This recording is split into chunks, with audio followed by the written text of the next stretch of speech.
सुधीर परमार घाबरते तुला, खाऊ म्हणते आहे, बनव, थकते बिचारी, आणि चव आहे म्हणत होती तुझ्या हाताला.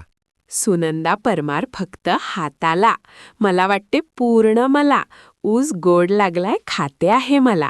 आणि ही थकते म्हणे, जाते का पहाड तोडायला, खुर्ची तोडते ऑफिसात काम करेल. ही काम चोर वाया गेलेलं ढोर. स्वाती, खरंच आहे का मी तुमची पूर?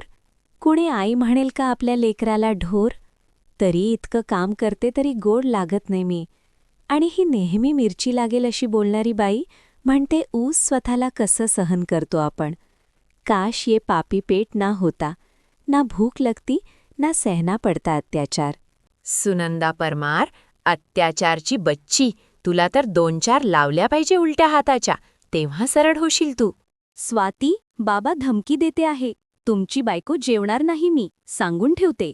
सुनंदा परमार, आता तू काय, तुझा बाप जेवेल. शेवाया बनवताना उंडा जसा साच्यात घालतात ठुसून ठुसून, तसा घास तुझ्या तोंडात घालेलं.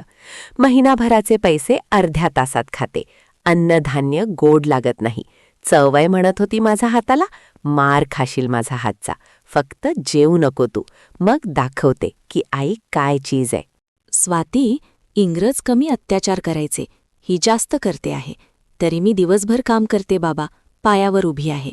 इंग्रज शेजारी राहायचे का आई तुझ्या? तू नाही तशी, पण माझा नानी किंवा तिचा आईनं केलीये वाटतं मज्जा.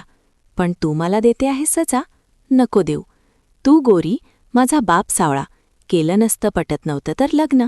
कशाला आता पोरीचं कठीण करते जगना? सुनंदा परमार मार खाईल ही कार्टी, काहीही बोलते. मग नको बोला बरं मला की वाईट आहे मी. आणि फार काम करते बोलते आहे. दगड फोडते का? खुर्ची तोडते ना? का त्या बेचारे आकाशसारखी सकाळपासून संध्याकाळपर्यंत काम करतो आणि कार्टी